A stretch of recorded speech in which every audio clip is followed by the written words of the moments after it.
ரூபாய் கட்டி போட்டேன், ஒரு கோடி கட்டி போட்டேன். அதெல்லாம் 30 ரூபாய் சொல்லி போட்டு நீ எப்படி நீங்கள் அதை கட்டி முடிக்கிறீங்க?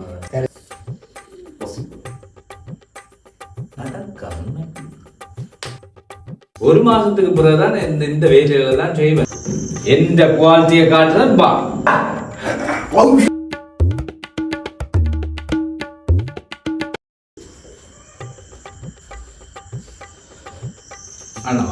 சார் வணக்கம். வணக்கம் வணக்கம். எப்படி சுகமா இருக்கிறீங்களோ? நல்ல சுகம். உங்களோட லோன் முடிஞ்சது இல்லை? ஓ, அதான் போன மாசம் எடுத்துட்டேன். அதான் இந்த கட்டி போட்டு போக மாட்டோம். அங்கே முன்னும் கட்டினா சரி. ஓ இல்லை, நான் காசு முழுக்க கட்டி போட்டேன். எனக்கு ஒரு கோடி கட்டி போட்டேன். அதெல்லாம் 30 ரூபாய் சொல்லி போட்டு நீ அடுத்த முறை லோன் கமிச்சு பண்ணுவாங்க. ஒரு கோடி கட்டிட்டீங்களா? ஓ, ஒரு மாதம் கட்டி போட்டேன். ஒரு மாதத்துக்குள்ளேயா? ஓ இல்லை, நீங்கள் வந்து பிரிண்டிங் ப்ராசஸுக்கு தானே எடுத்தீங்க ஒரு லோன். ஓமா, ஒரு கோடி. ஓமா, என்ன கட்டி முடிச்சிங்க சார்? அது வந்து செய்கிற தொழிலில் ப்ராடக்ட் குவாலிட்டி வந்து இருந்தால் அது வந்து இந்த தொழிலாக கூட்டி நாளே கட்டி போட்டு போகிறாங்க. சரி, இப்போ என்ன ப்ராடக்ட் குவாலிட்டியாக இருந்தாலும் அது எப்படி ஒரு மாதத்துக்கு அது முடியும் சார். ப்ராடக்ட் குவாலிட்டி வந்து சூப்பராக இருந்தால் எல்லாம் முடியும். இந்த நாளைக்கே கட்டி போட்டு போகலாம் சார். அதுதான் எப்படி அது கட்டலாம். அதை எப்படி நீங்கள் அதை கட்டி முடிக்கிறீங்க? சரி சார், உங்களை நான் சொல்லுறேன். ஆனால் ஒரு மாதம் பொறுப்போம், 12 மாதம் வந்து சொல்கிறேன். எல்லாம் முன்னாடி சொல்லக்கூடாது.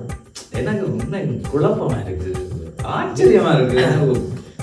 அதான் சார், நீங்கள் இது 12 மாதம் பாருங்க வந்து இந்த நடுவுல நான் சொல்லிதான் மணிவான படிப்பிச்சே போடுறேன். 12 மாதம் சொல்லுவீங்களா? குழப்பமாவே இருக்கு. ஒரு மாசத்துல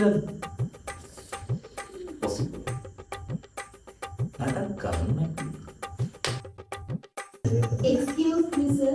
ஓ Sir, அந்த அடகுக்கு சைன் வைக்கணும் சார். இங்க பாருங்க, தயவு செய்து என்ன எதுவும் கேட்காதீங்க. ஒரு மாசத்துக்கு பிறகுதான் இந்த வேலைகளை தான் செய்வேன். அவசரமா அந்த ATM கார்டு எடுக்கணும். அவங்களோட ஒரு வேறு வந்து நிக்கிறா. மரீனா ப்ளீஸ் போங்க ப்ளீஸ். அதில் வையுங்க, நீங்கள் சேர்ட்ட கொடுங்க, சேர்ட்ட கொடுங்க ப்ளீஸ். இன்றைக்கு எப்படியாவது அவர்கிட்ட இருந்து நான் அதை அடைஞ்சு கொள்ளவே வேணும். சார் வணக்கம். வணக்கம். எப்படி? நல்ல சுகம். நீங்கள் எப்படி இருக்கீங்க? நான் கலைச்சுவமாக இருக்கலாம் சார். எனக்கு ஒரு உதவியோடு செய்ய வேணும். என்ன? எனக்கு ஒரு 10 கோடி ரூபா லோன் ஒன்று தேவைப்படுது. ஓ, ஒழுங்கு பண்ணி தரலாம். உங்களுக்கு இல்லாத அது சரி சார், அதெல்லாம் இருக்கட்டும். அந்த 1 கோடி ரூபாய் ஒரு மாசத்துல எப்படி கட்டினது மட்டும் சொல்லுங்க ப்ளீஸ். அது சார், நாங்களும் முதலே சொன்னா தானே, செய்கிற தொழில ப்ராடக்ட் குவாலிட்டி இருந்தா எல்லாம் செய்யலாம். திருப்ப நீங்க முதல்ல இருந்து வாங்க. சரி, நான் உங்களுக்கு போன மாசம் 1 கோடி ரூபாய் கட்டினா தானே, அந்த காசு முழுக்க ரொட்டேஷனும் போட்டுதோ? அதெல்லாம் போயிட்டு அது பேங்க் சிஸ்டம் வந்து ரொட்டேட் பண்ணி கொண்டு இருக்குதானே, ரொட்டேட் பண்ணி அதை மாதிரி ஆகலை கஸ்டமர்ஸ் எல்லாரும் அதெல்லாம் கொடுத்தாச்சு. ஆனா திருப்பி அந்த காசு கொண்டு தெரியும் ரிட்டர்ன் தான் பண்றதோ? ஒரு ரிட்டர்னும் இல்லை, ஒரு ரிட்டர்னும் தெரியல. அது ஒரு பக்கம். ஓகே, அதெல்லாம் நல்லா இதாக ஓடிக்கொண்டே இருக்குது. ஆனா எனக்கு வந்து இந்த 1 கோடி ரூபாய் இப்படி கட்டுறீங்கள்.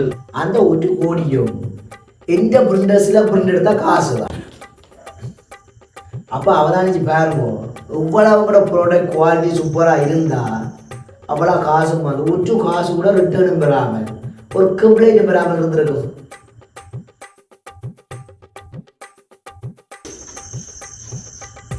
ஐயோ மரீனா சார், அந்த 1 கோடி காசுக்கு கம்ப்ளைண்ட் வந்திருக்கு சார்.